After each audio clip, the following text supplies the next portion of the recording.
Hi hello friends, welcome back to my channel my dream girl ಭಾಗ 64.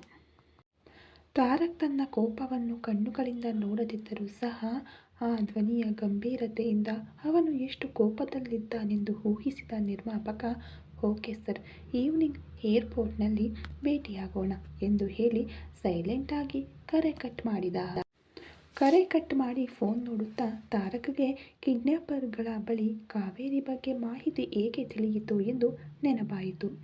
ಆ ಕಿಡ್ನ್ಯಾಪರ್ಗಳ ಬಳಿಯಿಂದ ಸಾಹಿಯನ್ನು ಆಸ್ಪತ್ರೆಗೆ ಕರೆದುಕೊಂಡು ಹೋದ. ಸಾಹಿಯನ್ನು ಚೆಕ್ ಮಾಡಿದ ಡಾಕ್ಟರ್ ಟ್ರೀಟ್ಮೆಂಟ್ ನೀಡಿ ಸ್ವಲ್ಪ ಹೊತ್ತು ಅವಳು ವಿಶ್ರಾಂತಿ ಪಡೆಯುತ್ತಾಳೆ ಎಂದು ಹೇಳಿ ಅವಳನ್ನು ರೂಮ್ನಲ್ಲಿ ಬಿಟ್ಟು ತಾರಕ್ನನ್ನು ತನ್ನ ಕ್ಯಾಬಿನ್ಗೆ ಬರುವಂತೆ ಹೇಳಿದರು. ಅದಾದ ನಂತರ ಕ್ಯೂಟಿಯನ್ನು ಕರೆದುಕೊಂಡು ಡಾಕ್ಟರ್ ಬಳಿ ಹೋದ ತಾರಕ್. ಡಾಕ್ಟರ್ನ ಮುಂದೆ ಚೇರ್ನಲ್ಲಿ ಕುಳಿತು, ಡಾಕ್ಟರ್, ಈಗ ನನ್ನ ಹೆಂಡತಿಗೆ ಯಾವುದೇ ತೊಂದರೆ ಇಲ್ಲ ಅಲ್ಲವೇ ಎಂದು ಕೇಳಿದ. ಡಾಕ್ಟರ್, ಮಿಸ್ಟರ್ ತಾರಕ್, ಅವಳು ಈ ಹಿಂದೆ ಇಂತಹ ಪರಿಸ್ಥಿತಿಯನ್ನು ಎದುರಿಸಿದ್ದಾಳೆಯೇ ಎಂದು ಕೇಳಿದರು. ತಾನು ಮಾಡಿದ ತಪ್ಪಿನಿಂದಲೇ ಈಗ ಸಾಹಿಗೆ ಇಂತಹ ಪರಿಸ್ಥಿತಿ ಬಂದಿದೆ ಎಂದು ತಿಳಿದು ತಲೆ ತಗ್ಗಿಸಿ ಹೌದು ಎಂಬಂತೆ ಹಾಂ ಎಂದ ತಾರಕ್. ಹಾಗಾದರೆ ಈಗ ಅವಳ ಮನಸ್ಸು ಅತಿಯಾದ ಒತ್ತಡಕ್ಕೆ ಒಳಗಾಗಿರುವುದರಿಂದ ಅವಳ ಉಪಪ್ರಜ್ಞೆ ಮನಸ್ಸಿನಲ್ಲಿ ಸಿಲುಕಿಕೊಂಡಿದ್ದ ಆ ಘಟನೆಯ ಕಹಿ ನೆನಪುಗಳು ಮತ್ತೊಮ್ಮೆ ಅವಳ ಮೆದುಳಿನಲ್ಲಿ ಸೇರಿ ಅವಳನ್ನು ಖಿನ್ನತೆಯ ಕಡೆಗೆ ಕರೆದುಕೊಂಡು ಹೋಗುತ್ತಿವೆ. ಇದೇ ಒತ್ತಡ ಮುಂದುವರೆದರೆ ಅವಳು ಮಾನಸಿಕವಾಗಿ ದುರ್ಬಲಳಾಗಿ ಸಂಪೂರ್ಣ ಖಿನ್ನತೆಗೆ ಒಳಗಾಗುತ್ತಾಳೆ. ಇದರಿಂದ ಅದು ಅವಳ ಪ್ರಾಣಕ್ಕೆ ಬಹಳ ಅಪಾಯ ಎಂದು ಡಾಕ್ಟರ್ ಹೇಳಿದರು. ಡಾಕ್ಟರ್, ಅಪಾಯ ಎಂದು ಹೇಳಿದ ತಕ್ಷಣ ತಾರಕ್ ಗಾಬರಿಯಾಗಿ, ಡಾಕ್ಟರ್ ಪ್ಲೀಸ್, ಹಾಗಾದರೆ ಈಗ ಇದಕ್ಕೆ ಪರಿಹಾರ ಏನು ಎಂದು ಕೇಳಿದ. ಶಾರೀರಿಕವಾಗಿ ಅವಳಿಗೆ ಎಲ್ಲಿಯಾದರೂ ಪೆಟ್ಟು ಬಿದ್ದರೆ ನಾವು ಟ್ರೀಟ್ಮೆಂಟ್ ನೀಡಬಹುದು. ಆದರೆ ಈಗ ಅವಳಿಗೆ ಆದ ಪೆಟ್ಟು ದೇಹಕ್ಕೆ ಸಂಬಂಧಿಸಿದ್ದಲ್ಲ, ಮನಸ್ಸಿಗೆ ಸಂಬಂಧಿಸಿದ್ದು. ಆದ್ದರಿಂದ ಅದನ್ನು ಮನಸ್ಸಿಗೆ ಇಷ್ಟವಾದವರ ಪ್ರೀತಿಯಿಂದಲೇ ಅವಳಲ್ಲಿ ಅಡಗಿರುವ ಭಯವನ್ನು ತೆಗೆದು ಹಾಕಿ ಆ ಭಯದ ಜಾಗದಲ್ಲಿ ಧೈರ್ಯವನ್ನು ತುಂಬಲು ಸಾಧ್ಯವಾಗಬೇಕು. ಆಗ ಮಾತ್ರ ಅವಳು ಖಂಡಿತವಾಗಿಯೂ ಗುಣಮುಖಳಾಗುತ್ತಾಳೆ. ಪತಿಯಾಗಿ ನಿಮ್ಮ ಪ್ರಯತ್ನ ಮುಖ್ಯ. ಆ ನಂತರ ಕೌನ್ಸೆಲಿಂಗ್ ನೀಡಿದರೆ 3 ಸೆಷನ್ಗಳಲ್ಲಿ ಸ್ವಲ್ಪ ಬದಲಾವಣೆ ಬರಬಹುದು. ಆದರೆ ಅದಕ್ಕೆ 90% ನಿಮ್ಮ ಪ್ರಯತ್ನವೇ ಬೇಕು ಎಂದು ಡಾಕ್ಟರ್ ಹೇಳಿದರು. ಓಕೆ ಡಾಕ್ಟರ್ ಎಂದು ದುಃಖದಿಂದ ಅಲ್ಲಿಂದ ಸಾಹಿಯನ್ನು ಇರಿಸಿದ ರೂಮ್ಗೆ ಕ್ಯೂಟಿಯೊಂದಿಗೆ ಹೋದ ತಾರಕ್. ಡ್ಯಾಡಿ, ಮಮ್ಮಿಗೆ ಏನು ಹೇಳಿದ್ರು ಡಾಕ್ಟರ್ ಎಂದು ಕ್ಯೂಟಿ ಕೇಳಿದಳು. ತಾರಕ್ನಲ್ಲಿ ತಪ್ಪಿತಸ್ಥ ಭಾವನೆ ಕಾಡುತ್ತಿದ್ದರೆ ಕ್ಯೂಟಿಯ ಮಾತಿಗೆ ತಲೆ ತಿರುಗಿಸಿ ಅವಳನ್ನು ನೋಡುತ್ತಾ, ನಥಿಂಗ್ ಏಂಜಲ್, ಮಮ್ಮಿಗೆ ಏನಾಗಿಲ್ಲ, ಏನಾಗುವುದೂ ಇಲ್ಲ, ನಾನು ಇದ್ದೇನೆ ಅಲ್ಲವೇ ಮಮ್ಮಿ, ನಿನ್ನನ್ನು ಕಾಪಾಡಲು ಎಂದು ಹೇಳುತ್ತಾ ಕ್ಯೂಟಿಯನ್ನು ಹೃದಯಕ್ಕೆ ಹಪ್ಪಿಕೊಂಡ ತಾರಕ್. ಸ್ವಲ್ಪ ಸಮಯದ ನಂತರ ಸಾಹಿಯನ್ನು ಡಿಸ್ಚಾರ್ಜ್ ಮಾಡಿಕೊಂಡು ಅವರು ತಂಗಿದ್ದ ಹೋಟೆಲ್ ರೂಮ್ಗೆ ಹೋಗಿಬಿಟ್ಟರು. ಸಾಹಿ ತನ್ನೊಂದಿಗೆ ಇಂದಿನಂತಿರದೆ ಬಹಳ ದೂರವಾಗಿ, ಮುಭಾವವಾಗಿ, ಅಂಟಿ ಮುಟ್ಟದಂತೆ ವರ್ತಿಸುತ್ತಿದ್ದರೆ, ಮುಖ್ಯವಾಗಿ ಅವಳ ಕಣ್ಣುಗಳಲ್ಲಿ ಅವನ ಮೇಲೆ ಇರುವ ಅಸಹ್ಯವನ್ನು ನೋಡಿ ತಡೆದುಕೊಳ್ಳಲು ಸಾಧ್ಯವಾಗುತ್ತಿಲ್ಲ ತಾರಕ್ಗೆ. ಆದರೆ ಆ ನೋವನ್ನು ಹೊರಗೆ ಕಾಣಿಸದಂತೆ ಸಾಹಿಯೊಂದಿಗೆ ನಾರ್ಮಲ್ ಆಗಿ ಇರಲು ಪ್ರಯತ್ನಿಸುತ್ತಿದ್ದಾನೆ. ರಾತ್ರಿ ಬೇಗನೆ ಸಾಹಿ ಮತ್ತು ಕ್ಯೂಟಿಗೆ ಡಿನ್ನರ್ ಆರ್ಡರ್ ಮಾಡಿ ಕ್ಯೂಟಿಗೆ ತಾನೇ ತಿನ್ನಿಸಿ ಸಾಹಿಗೆ ಮೆಡಿಸಿನ್ ಕೊಟ್ಟ ನಂತರ ಅವರು ವಿಶ್ರಾಂತಿ ತೆಗೆದುಕೊಳ್ಳಲು ಹೇಳಿ ಕ್ಯೂಟಿಯನ್ನು ಭುಜದ ಮೇಲೆ ಹಾಕಿಕೊಂಡು ಜೋಗಳ ಆಡುತ್ತಾ ಯೋಚಿಸುತ್ತಿದ್ದ. ಅಸಲಿಗೆ ಇದೆಲ್ಲ ಹೇಗೆ ನಡೆಯಿತು? ಇಲ್ಲಿ ದೇಶವಲ್ಲದ ದೇಶದಲ್ಲಿ ಅವರಿಗೆ ಶತ್ರುಗಳು ಯಾರು ಎಂದು ಯೋಚಿಸುತ್ತಿದ್ದ ತಾರಕ್ಗೆ ಸಡನ್ನಾಗಿ ಅದಕ್ಕಿಂತ ಹಿಂದಿನ ದಿನ ಕಾವೇರಿ ಮಾಡಿದ್ದು ನೆನಪಾಗುತ್ತಿದ್ದಂತೆ ಸಂದೇಹ ಬಂದಿತ್ತು. ಅಷ್ಟರಲ್ಲಾಗಲೇ ಸಂಪೂರ್ಣವಾಗಿ ನಿದ್ರಿಸಿದ್ದ ಕ್ಯೂಟಿಯನ್ನು ಬೆಡ್ ಮೇಲೆ ಸಾಹಿ ಪಕ್ಕದಲ್ಲಿ ಮಲಗಿಸಿ ಇಬ್ಬರಿಗೂ ಬ್ಲ್ಯಾಂಕೆಟ್ ಸರಿಪಡಿಸಿ ಫೋನ್ ಕೈಗೆ ತೆಗೆದುಕೊಂಡ. ಆ ಕಿಡ್ನ್ಯಾಪರ್ಗಳನ್ನು ಅರೆಸ್ಟ್ ಮಾಡಿದ ಪೊಲೀಸ್ ಸ್ಟೇಷನ್ಗೆ ಕರೆ ಮಾಡಿ ಅವರ ಬಗ್ಗೆ ಏನಾದರೂ ತಿಳಿದಿದೆಯೇ ಎಂದು ವಿಚಾರಿಸಲಾಗಿ ಅದೆಲ್ಲವೂ ಕಾವೇರಿಯ ಪ್ಲಾನ್ ಎಂದು, ಅವರು ಕಾವೇರಿಯ ಜನರು ಎಂದು ಹೇಳಿ ಈಗಲೇ ನಾಯಕಿ ಕಾವೇರಿಯನ್ನು ಬಂಧಿಸಲು ನೀವು ತಂಗಿರುವ ಹೋಟೆಲ್ಗೆ ಬರುತ್ತಿದ್ದೇವೆ ಸರ್ ಎಂದು ಹೇಳಿದರು ಪೊಲೀಸ್ನವರು. ಪೊಲೀಸರು ಕಾವೇರಿ ಹೆಸರು ಹೇಳಿದ ತಕ್ಷಣ ತಾರಕ್ನ ಮುಷ್ಟಿ ಬಿಗಿಯಿತು.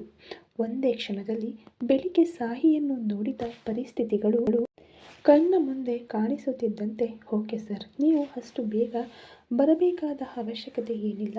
ನಿಮಗೆ ಬೇರೆ ಕೆಲಸಗಳಿದ್ದರೆ ಅವುಗಳನ್ನು ಮುಗಿಸಿಕೊಂಡು ಆರಾಮಾಗಿ ಬನ್ನಿ ಎಂದು ಕರೆ ಕಟ್ ಮಾಡಿ ಒಮ್ಮೆ ಸಾಹಿತ್ಯ ಕಡೆ ನೋಡುತ್ತಿದ್ದಂತೆ ಮುಗ್ಧವಾಗಿ ಮಲಗಿದ್ದ ಅವಳ ಮುಖವನ್ನು ನೋಡಿ ಬೆಳಿಗ್ಗೆ ತನ್ನನ್ನು ಬಿಟ್ಟು ಬಿಡಲು ಅಳುತ್ತಾ ಅವನಿಗೆ ಕೈ ಮುಗಿಯುತ್ತಿದ್ದ ಸಾಹಿಯ ಪರಿಸ್ಥಿತಿಯನ್ನು ನೆನೆದು ಮಲಗಿದ್ದ ಅವಳ ಬಳಿಗೆ ಹೋಗಿ ಅವಳ ಕೆನ್ನೆಯ ಮೇಲೆ ಕೈಯಿಟ್ಟು, ನನ್ನನ್ನು ಕ್ಷಮಿಸು ಸಾಹಿತ್ಯ.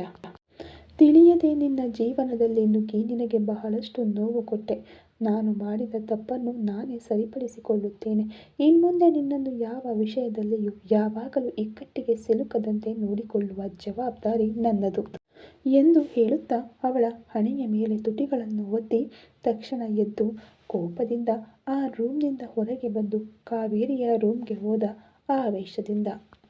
ಬಾಗಿಲು ತೆರೆದ ತಕ್ಷಣ ಎದುರಿಗಿದ್ದ ತಾರಕ್ ಕಣ್ಣುಗಳಲ್ಲಿನ ಕೋಪವನ್ನು ಗಮನಿಸಿದ ಕಾವೇರಿ, ಏನು ತಾರಕ್, ಹೀಗೆ ಬಂದೆ? ನಿನ್ನ ಹೆಂಡತಿ ನಿನಗೆ ಮೋಸ ಮಾಡಿ ಬೇರೆಯವನೊಂದಿಗೆ ಎಂದು ಮಾತು ಪೂರ್ತಿ ಮಾಡುವುದಕ್ಕೆ ಮುಂಚೆಯೇ ಅವಳನ್ನು ಎಳೆದು ಬಲವಾಗಿ ಹೊಡೆದ ತಾರಕ್. ಮೊದಲೇ ಬಹಳ ಕೋಪದಲ್ಲಿದ್ದ ತಾರಕ್ ಕಣ್ಣುಗಳು ಕೆಂಪು ಕೆಂಡದಂತಿದ್ದರೆ ಅವನ ಕೋಪಕ್ಕೆ ಗುರಿಯಾದ ಕಾವೇರಿ ಕೆನ್ನೆಗೆ ಪೆಟ್ಟು ಬಿದ್ದ 2ನೇ ನಿಮಿಷದಲ್ಲಿ ಪೂರಿ ಕರಗಿದಂತೆ ಉಬ್ಬಿಕೊಂಡಳು. ಸಡನ್ನಾಗಿ ಬಿದ್ದ ಪೆಟ್ಟಿಗೆ ಎಲ್ಲೋ 4 ಅಡಿ ದೂರದಲ್ಲಿ ನೆಲಕ್ಕೆ ಅಂಟಿಕೊಂಡು ಫೋರ್ಸ್ನಿಂದ ಕೆಳಗೆ ಬಿದ್ದ ಕಾರಣ ಹಣೆ ನೇರವಾಗಿ ಫ್ಲೋರ್ಗೆ ಗುದ್ದು ತಿಂದು ಹಣೆ ಸೀಳಿ ರಕ್ತ ಒಂದು ಬದಿಯಲ್ಲಿ, ಒಳಭಾಗದ ಹಲ್ಲುಗಳು ಕೆಳಗಿನ ತುಟಿಯೊಳಗೆ ನುಗ್ಗಿ ಬಾಯಿಂದ ರಕ್ತ ಚಿಮ್ಮಿ ಹೊರಬರಲಾಗಿ ಕಣ್ಣುಗಳು ಮಂಜಾಗಿ ದವಡೆ ಪೂರ್ತಿ ಕದಲಿದ ನೋವು ನರಕವನ್ನು ನೆನಪಿಸುತ್ತಿದ್ದರೆ ತಲೆ ಹಿಡಿದು 1 ನಿಮಿಷದವರೆಗೆ ಕೆಳಗೆ ಉಳಿದು ಬಿಟ್ಟಳು ಕಾವೇರಿ. ಆದರೂ ಆವೇಶ ಕಡಿಮೆಯಾಗದ ತಾರಕ್ ಕಾವೇರಿ ಮುಂದೆ ಹೋಗಿ ಕೆಳಗೆ ಪಾದಗಳ ಮೇಲೆ ಬ್ಯಾಲೆನ್ಸ್ ಮಾಡಿಕೊಂಡು ಕುಳಿತುಕೊಂಡು, ಏನೇ ಒಂದೇ ಪೆಟ್ಟಿಗೆ ಕೆಳಗೆ ಬಿದ್ದು ಒದ್ದಾಡುತ್ತಿದ್ದೀಯಲ್ಲ, ಅಷ್ಟು ಭಯ ಇದ್ದರೂ ನನ್ನ ಸಾಹಿತ್ಯ ವಿಷಯಕ್ಕೆ ಯಾಕೆ ಬಂದೆ? ಹಿಂದೆ ನಮ್ಮ ಜೀವನವನ್ನು ಅಲ್ಲೋಲ ಕಲ್ಲೋಲ ಮಾಡಿದ್ದೇ ದೊಡ್ಡ ತಪ್ಪು, ಆದರೆ ಮತ್ತೆ ಮತ್ತೆ ಅದೇ ತಪ್ಪು ಮಾಡಿದ್ದೀಯ. ಏನು ನೋಡಿ ನಿನಗೆ ಇಷ್ಟು ಧೈರ್ಯ ಬಂದಿದೆ? ನಿನ್ನ ಸೌಂದರ್ಯವನ್ನು ನೋಡಿಯೇನಾ? ಈಗಲೇ ನಿನ್ನನ್ನು ಅನಾಕರ್ಷಳನ್ನಾಗಿ ಮಾರ್ಪಡಿಸುತ್ತೇನೆ ಎಂದು ಹೇಳುತ್ತಾ ಅವನು ಬರುವಾಗ ತೆಗೆದುಕೊಂಡು ಬಂದಿದ್ದ ಆಪಲ್ ಕಟ್ ಮಾಡುವ ಚಾಕುವನ್ನು ಹೊರತೆಗೆದ. ಸ್ವಲ್ಪ ಕಣ್ಣು ತೆರೆದು ತಾರಕ್ ಕೈಯಲ್ಲಿನ ಚಾಕುವನ್ನು ನೋಡಿದ ಕಾವೇರಿ, ಪ್ಲೀಸ್ ತಾರಕ್, ನನ್ನೇನು ಮಾಡಬೇಡ ಎಂದು ಹೇಳುತ್ತಾ ಅವನ ಪಾದಗಳನ್ನು ಮುಟ್ಟಲು ಹೋದಳು. ಡೋಂಟ್ ಟಚ್ ಎಂದು ಗಟ್ಟಿಯಾಗಿ ಕೂಗುತ್ತಿದ್ದಂತೆ ಆ ಧ್ವನಿಗೆ ಬೆದರಿದ ಕಾವೇರಿ, ಯಾವಾಗಲೂ ರೊಮ್ಯಾಂಟಿಕ್ ಆಗಿರುತ್ತಿದ್ದ ತಾರಕ್ನಲ್ಲಿ ಅಂತಹ ಆ್ಯಂಗಲ್ ನೋಡದಿರುವುದರಿಂದ ಮೈಯೆಲ್ಲ ನಡುಗುತ್ತಾ, ಪ್ಲೀಸ್ ತಾರಕ್, ನನ್ನನ್ನು ಕ್ಷಮಿಸು. ಇನ್ಮುಂದೆ ನಿನ್ನ ವಿಷಯಕ್ಕೆ ಅಂದ್ಲು. ಅಂದರೆ ಇನ್ನೂ ನಿನಗೆ ಆ ಚಾನ್ಸ್ ಇರುತ್ತೆ ಅಂತ ಅಂದುಕೊಂಡಿದ್ದೀಯಾ ಎಂದು ವ್ಯಂಗ್ಯವಾಗಿ ಕೇಳುತ್ತಾ ಸೈಡ್ ಸ್ಮೈಲ್ನೊಂದಿಗೆ, poor girl, it's too late. ಮತ್ತೊಮ್ಮೆ ನೀನು ನಮ್ಮ ವಿಷಯಕ್ಕೆ ಬರುವುದು ಆಗಿರಲಿ. ಅಸಲಿಗೆ ನಮ್ಮ ಕಡೆ ನೋಡುವ ಅವಕಾಶವೂ ಇರುವುದಿಲ್ಲ ಈ ಜೀವನದಲ್ಲಿ. ನಮ್ಮ ಜೀವನದಲ್ಲಷ್ಟೇ ಅಲ್ಲ, ಹೊರಗಿನ ಪ್ರಪಂಚಕ್ಕೂ ನಿನಗೆ ಸಂಬಂಧವಿಲ್ಲದಂತೆ ಇಲ್ಲೇ ನಿನ್ನ ಜೀವನಕ್ಕೆ ಅಂತ್ಯ ಹಾಡುತ್ತೇನೆ ಎಂದ ತಾರಕ್. ತಾರಕನ ಕೃತ್ಯಗಳಷ್ಟೇ ಅಲ್ಲದೆ ಮಾತುಗಳು ಕೂಡ ಕಾವೇರಿಯಲ್ಲಿ ಭಯವನ್ನು ಇಮ್ಮಡಿಗೊಳಿಸುತ್ತಿದ್ದರೆ ತಾರಕ್ನ ಪ್ಲಾನ್ ಏನು ಎಂದು ತಿಳಿಯದೆ ಹುಚ್ಚಿಯಾಗುತ್ತಿದ್ದಾಳೆ ಕಾವೇರಿ. ಪ್ಲೀಸ್ ತಾರಕ್ ಎಂದು ಮಾತನಾಡಲು ಹೋಗುತ್ತಿದ್ದ ಕಾವೇರಿಯ ಬಾಯಿಯ ಮೇಲೆ ಚಾಕುವನ್ನು ಅಡ್ಡವಾಗಿ ಇಟ್ಟು, ಶ್ಶ್, ಮತ್ತೊಮ್ಮೆ ನಿನ್ನ ಬಾಯಿಯಿಂದ ನನ್ನ ಹೆಸರು ಕೂಡ ಹೊರಗೆ ಬರಲು ಅವಕಾಶವಿಲ್ಲ ಎಂದ ತಾರಕ್.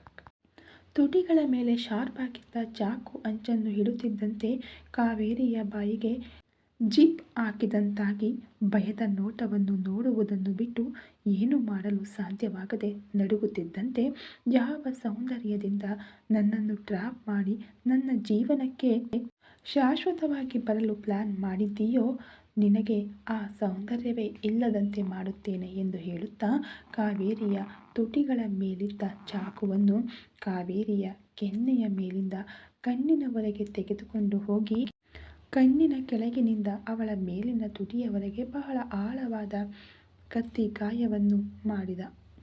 ತಕ್ಷಣ ಆ ಎಂದು ಕಾವೇರಿ ಕಿರಿಚಿದ ಕಿರುಚಾಟ ಸೌಂಡ್ ಪ್ರೂಫ್ ಡೋರ್ನಿಂದಾಗಿ ಆ ಕೋಣೆಯನ್ನು ದಾಟಲಿಲ್ಲ.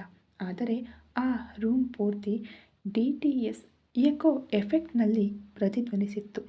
ಕಾವೇರಿಯ ಕಿರುಚಾಟ ತಾರಕ್ನಲ್ಲಿನ ಕೋಪವನ್ನು ಸ್ವಲ್ಪವೂ ತಣಿಸದೆ ಅವನು ಬೆಳಿಗ್ಗೆಯಿಂದ ಸಾಹಿಗಾಗಿ ಪಟ್ಟ ಕಷ್ಟ, ಆ ರೌಡಿಗಳ ಮುಂದೆ ಸಾಹಿಯ ನಿಸ್ಸಹಾಯಕತೆ ನೆನಪಾಗುತ್ತಿದ್ದರೆ ಅವಳ ರಕ್ತವನ್ನು ಮೀರಿಸಿದ ಕೆಂಪು ತಾರಕ್ನ ಕಣ್ಣುಗಳಲ್ಲಿ ನಿಂತು ಶ್ಶ್ ಎಂದು ಮತ್ತೆ ಚಾಕುವನ್ನು ಕಾವೇರಿಯ ತುಟಿಗಳ ಮೇಲೆ ಇಟ್ಟು, ನಿನ್ನ ಬಾಯಿಂದ ಶಬ್ದ ಹೊರಗೆ ಬಂದರೆ ಅದಕ್ಕಿಂತ ಇಮ್ಮಡಿ ವೇಗದಲ್ಲಿ ನಿನ್ನ ತುಟಿಗಳಿಂದ ರಕ್ತ ಹೊರಗೆ ಬರುತ್ತೆ ಎಂದ ದಪ್ಪ ಧ್ವನಿಯಲ್ಲಿ. ತಾರಕ್ನಲ್ಲಿನ ವೈಲ್ಡ್ ಆ್ಯಂಗಲ್ ಕಾವೇರಿಯಲ್ಲಿ ಸಾವಿನ ಭಯವನ್ನು ಇಮ್ಮಡಿಗೊಳಿಸುತ್ತಿದ್ದರೆ ಅಳುವನ್ನು ಗಂಟಲೊಳಗೆ ಅಡಗಿಸುತ್ತಿದ್ದರೂ ವಿಕ್ರಗಳು ಮಾತ್ರ ಹೊರಗೆ ಬಂದು ತಾರಕ್ನ ಮನಸ್ಸನ್ನು ಡಿಸ್ಟರ್ಬ್ ಮಾಡುತ್ತಿದ್ದರೆ ಚಾಕುವನ್ನು ಪಕ್ಕಕ್ಕೆ ತೆಗೆದು ಕಾವೇರಿಯ ಕೆನ್ನೆಯ ಮೇಲೆ ಒಂದನ್ನು ಹೊಡೆದ ತಾರಕ್.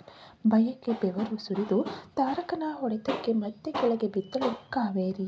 ಹಾರಾಡಿದ ಕೂದಲನ್ನೆಲ್ಲ ಬೆವರಿನ ಹೊತ್ತಿಗೆ ಮುಖಕ್ಕೆ ಅಂಟಿಸಿಕೊಂಡಿದ್ದರಿಂದ ಕೂದಲು ಹಿಡಿದು ಮೇಲೆತ್ತಿ, ಹೇಳು, ಇದನ್ನೆಲ್ಲ ಯಾಕೆ ಮಾಡಿದೆ ಎಂದು ಮತ್ತೆ ಕೇಳಿದ ತಾರಕ್. ಪ್ಲೀಸ್ ತಾರಕ್, ನನ್ನನ್ನೇನು ಮಾಡಬೇಡ, ಇದೆಲ್ಲ ನಿನಗಾಗಿ, ನಿಮ್ಮ ಮೇಲಿದ್ದ ಪ್ರೀತಿಯಿಂದಲೇ ಮಾಡಿದೆ ಎಂದಳು ಕಾವೇರಿ ವಿಕ್ರಗಳ ನಡುವೆ ಕಷ್ಟದಿಂದ ಅಳುವನ್ನು ತಡೆಯುತ್ತಾ. ಹೌದಾ ಕಾವೇರಿ, ಇದೆಲ್ಲ ನನ್ನ ಮೇಲೆ ಪ್ರೀತಿಯಿಂದ ಮಾಡಿದ್ದೀಯಾ ಅಂತೀಯ ಅಷ್ಟೇನೆ ಅಂದ. ಹಾಂ ಹೌದು ಅಂದಳು ಸಂತೋಷದಿಂದ. ಇನ್ನೂ ಎಲ್ಲೋ ತಾರಕ್ ತನ್ನವನಾಗುತ್ತಾನೆ ಎಂಬ ಆಸೆಯಿಂದ ತಾರಕ್ ಎಂದು ಹೇಳುತ್ತಾ, ನಿಜ ತಾರಕ್ ಎಂದು ನಿಂತುಬಿಟ್ಟಳು. ಅಷ್ಟರಲ್ಲಾಗಲೇ ತಾರಕ್ ನೋಟವನ್ನು ನೋಡಿ ಭಯಪಟ್ಟು, ಛೀ, ನಾಚಿಕೆ ಇಲ್ಲ ಇಂತಹ ಸ್ಥಿತಿಯಲ್ಲಿಯೂ ಕೂಡ ಸುಳ್ಳು ಹೇಳಲು. ನೀನು ನನ್ನನ್ನು ಪ್ರೀತಿಸಿದ್ದೀಯಾ, ಅಸಲಿಗೆ ನಿಜ ಏನು ಅಂತ ನನ್ನನ್ನು ಕೇಳಲು ಅಲ್ಲ ಹೇಳಲು ಹೇಳುತ್ತೀಯಾ ಅಂದ. ಕಾವೇರಿ ತಾರಕ್ ಏನು ಹೇಳುತ್ತಾನೆ, ಹೇಗೆ ತಿಳಿಯಿತು ಎಂದು ಗಾಬರಿ ಪಡುತ್ತಾ ಭಯಪಡುತ್ತಾ ಅಯೋಮಯವಾಗಿ ನೋಡುತ್ತಿದ್ದಾಳೆ.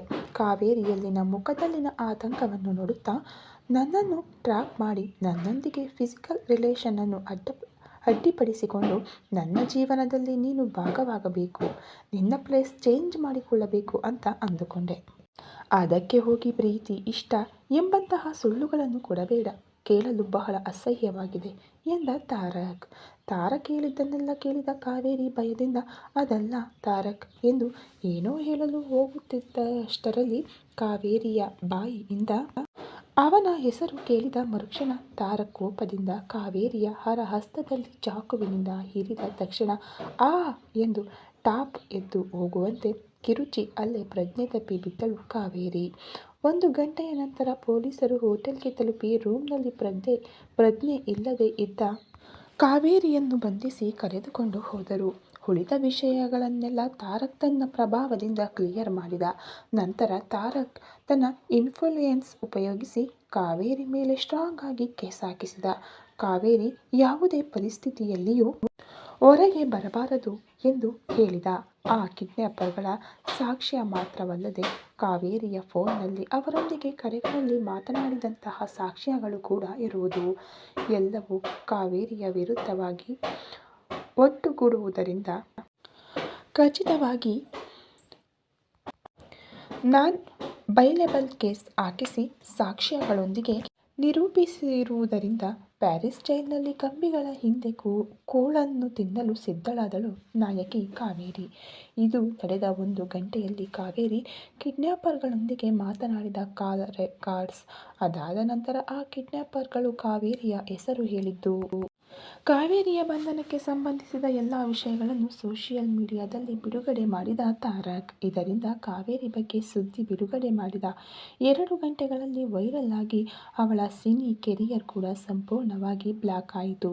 ಸೋಷಿಯಲ್ ಮೀಡಿಯಾದಲ್ಲಿ ನೋಡಿ ವಿಷಯ ತಿಳಿದುಕೊಂಡ ಕಾವೇರಿ ಪೋಷಕರು ತಕ್ಷಣ ಕಾವೇರಿ ಫೋನ್ಗೆ ಕರೆ ಮಾಡುತ್ತಿದ್ದರೆ ಅವಳ ನಂಬರ್ ಸ್ವಿಚ್ ಆಫ್ ಬಂದಿತು. ಅಲ್ಲದೆ ತಾರಕ್ ತಂದೆ ಕೂಡ ಸಿನಿ ಡಿಸ್ಟ್ರಿಬ್ಯೂಟರ್ ಆಗಿರುವುದು, ಅದರ ಜೊತೆಗೆ ಅವರಿಗೆ ಸ್ವಂತ ಪ್ರೊಡಕ್ಷನ್ ಕೂಡ ಇರುವುದರಿಂದ ಹಾಗೆ 2 ಗಂಟೆಗಳಲ್ಲಿಯೇ ಎಲ್ಲ ನಿರ್ಮಾಪಕರು ಒಂದು ಮೀಟಿಂಗ್ ನಡೆಸಿ ಕಾವೇರಿಯನ್ನು ಸಂಪೂರ್ಣವಾಗಿ ಇಂಡಸ್ಟ್ರಿಯಿಂದ ಬ್ಯಾನ್ ಮಾಡುತ್ತಿರುವ ಬಗ್ಗೆ ಮೀಡಿಯಾಕ್ಕೆ ಮಾಹಿತಿ ನೀಡಿದರು. ಹೀಗೆ ಸಂಪೂರ್ಣವಾಗಿ ಕಾವೇರಿಯ ಜೀವನ ಕೇವಲ 3 ಗಂಟೆಗಳಲ್ಲಿ ತಲೆಕೆಳಗಾಗಿ ಹೋಗಿ ದೇಶವಲ್ಲದ ದೇಶದಲ್ಲಿ ಅನಾಥೆಯಂತೆ ಜೈಲು ಗೋಡೆಗಳ ನಡುವೆ ಹುಚ್ಚಿಯಂತೆ ಬಿದ್ದು ಉಳಿದಳು ಆ ರಾತ್ರಿಯಲ್ಲ. ಅದೇ ದಿನ ರಾತ್ರಿ ತಾರಕ್ ಸಾಹಿತ್ಯ ಕ್ಯೂಟಿಯೊಂದಿಗೆ ಪ್ಯಾರಿಸ್ನಿಂದ ಇಂಡಿಯಾಕ್ಕೆ ಹಿಂದಿರುಗಿದರು. ಹೋಗುವಾಗ ಎಷ್ಟೋ ಸಂತೋಷದ ಕ್ಷಣಗಳನ್ನು ಸಂಗ್ರಹಿಸಿಕೊಂಡಿದ್ದವರು ಬರುವಾಗ ಮಾತ್ರ ಸಾಹಿತ್ಯ ಮೋಡಿಯಾಗಿ ಏನೋ ಕಳೆದುಕೊಂಡವಳಂತೆ ಇರುವುದನ್ನು ನೋಡಿದ ತಾರಕ್ ಹೇಗಾದರೂ ಸಾಹಿಯಲ್ಲಿ ಬದಲಾವಣೆ ತರಬೇಕು ಎಂದು ಕ್ಯೂಟಿಗೆ ತಾನೇ ರಾತ್ರಿ ಊಟ ತಿನ್ನಿಸಿ ಮಲಗಿಸಿ ಸಾಹಿತ್ಯ ಪಕ್ಕದಲ್ಲಿ ಸೇರಿದ. ಬಹುತೇಕ ಮೇಲೆ ಬೀಳುವಂತೆ ಕೂತಿದ್ದ ತಾರಕ್ನನ್ನು ನೋಡಿ ಬೇಸರದಿಂದ ತಲೆ ತಿರುಗಿಸಿದ ಸಾಹಿತ್ಯ. ಸ್ವಲ್ಪ ದೂರ ಇರಬಹುದಲ್ಲವೇ, ಯಾಕೆ ಹೀಗೆ ಪ್ರತಿ ಬಾರಿ ನನ್ನ ಮೇಲೆ ಬೀಳುತ್ತೀಯಾ ಎಂದಳು ಸಿಟ್ಟಿನಿಂದ. ಏನು ಮಾಡಲಿ ಡಾರ್ಲಿಂಗ್, ನೀನು ನನ್ನ ಪಕ್ಕದಲ್ಲಿ ಇದ್ದರೆ ಈ ಸ್ವಲ್ಪ ದೂರವನ್ನು ಕೂಡ ತಡೆದುಕೊಳ್ಳಲು ಸಾಧ್ಯವಾಗುತ್ತಿಲ್ಲ ನನ್ನ ಮುದ್ದು ಹೃದಯಕ್ಕೆ ಎಂದು ಗಾಢವಾಗಿ ಹೇಳುತ್ತಾ ಸಾಹಿಯ ಸೊಂಟದ ಸುತ್ತಲೂ ಕೈ ಹಾಕಿ ತನ್ನ ಮೇಲೆ ಎಳೆದುಕೊಂಡ ತಾರಕ್. ಉಪ್ಸ್, ಯಾಕೆ ತಾರಕ್ ಹೀಗೆ ಮಾಡ್ತಾ ಇದ್ದೀಯಾ? ನನಗೆ ಸಿಟ್ಟಾಗುತ್ತಿದೆ ಅಂದರೆ ಕೂಡ ನಿನಗೆ ಅರ್ಥವಾಗುತ್ತಿಲ್ಲವೇ? ಯಾಕೆ ಹೀಗೆ ಪದೇ ಪದೇ ಬೇಡ ಅಂದರೂ ಮೇಲೆ ಬೀಳುತ್ತೀಯ? ಅಸಲಿಗೆ ನಿನ್ನ ಮುಖ ನೋಡಿದರೇನೆ ನನಗೆ ಅಸಹ್ಯವಾಗುತ್ತಿದೆ ಅಂದ್ಲು. ಸಾಹಿಯ ಮಾತಿಗೆ ಒಂದು ಕ್ಷಣ ತಾರಕ್ ಮನಸ್ಸು ಚುಚ್ಚಿದರೂ ಕೂಡ ಮತ್ತೆ ಸಾಹಿಯನ್ನು ಸಹಜ ಸ್ಥಿತಿಗೆ ತರಬೇಕಾದರೆ ಅದು ತನ್ನ ಪ್ರೀತಿ ತುಂಟತನದಿಂದಲೇ ಸಾಧ್ಯ ಎಂದು ಮನಸ್ಸಿನಲ್ಲಿ ಅಂದುಕೊಂಡು ಮತ್ತೆ ಸುಂದರವಾಗಿ ನಗುತ್ತಾ, ಹಾಗಾದರೆ ಮುಖ ನೋಡದೆ ನನ್ನ ಕಣ್ಣುಗಳಲ್ಲಿ ಮಾತ್ರ ನೋಡು ಡಾರ್ಲಿಂಗ್, ಇನ್ನೂ ಏನನ್ನು ನೋಡಿದರೂ ನನಗೆ ಏನು ಅಭ್ಯಂತರ ಇಲ್ಲ ಅಂದ್ಕೋ, ಅದು ಬೇರೆ ವಿಷಯ ಎಂದು ತುಂಟತನದಿಂದ ಕಣ್ಣು ಮಿಟುಕಿಸಿದ ತಾರಕ್. ಈ ಕಥೆ ಇನ್ನೂ ಇದೆ ಫ್ರೆಂಡ್ಸ್. ವಿಡಿಯೋ ನೋಡಿ ನಮಗೆ ಸಪೋರ್ಟ್ ಮಾಡ್ತಾ ಇರೋ ನಿಮ್ಮೆಲ್ಲರಿಗೂ ಧನ್ಯವಾದಗಳು. ಹಾಗೆ ಈಗಾಗಲೇ ತುಂಬ ಜನ ಮೆಂಬರ್ಶಿಪ್ ತಗೊಂಡಿದ್ದೀರಾ, ಅವ್ರಿಗೂ ಕೂಡ ತುಂಬ ಹೃದಯದ ಧನ್ಯವಾದಗಳು. ಹಾಗೆ ಇನ್ನೂ ಯಾರೆಲ್ಲ ಮೆಂಬರ್ಶಿಪ್ ತಗೊಂಡಿಲ್ವೋ ಈಗಲೇ ಹೋಗಿ ಮೆಂಬರ್ಶಿಪ್ ತಗೊಳ್ಳಿ. ಹಾಗೆ ನಿಮ್ಮ ಮೆಸೇಜನ್ನು ಹೈಲೈಟಲ್ಲಿ ಬರೋ ಥರ ಮಾಡ್ಕೊಳ್ಳಿ. Thank you so much.